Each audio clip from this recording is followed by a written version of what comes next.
Tired of manually transferring Webflow form submissions into Follow-Up Boss? Let's dive into connecting Webflow to Follow-Up Boss so your leads flow directly into your CRM automatically. First, log into your Webflow account and open the project containing the form you want to connect. Select the form element on your page. In the Settings panel on the right, scroll down to the Form Submission section. Ensure your form is set to send data. Now, head over to Zapier and log in or create an account. Click Create Zap.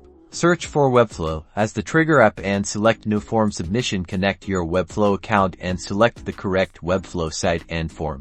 Next, select Follow-Up Boss as the action app and choose Create Person. Connect your Follow-Up Boss account and authorize Zapier's access. Map the corresponding Webflow form fields to the Follow-Up Boss fields, like name, email, and phone number. This tells Zapier where to send the information.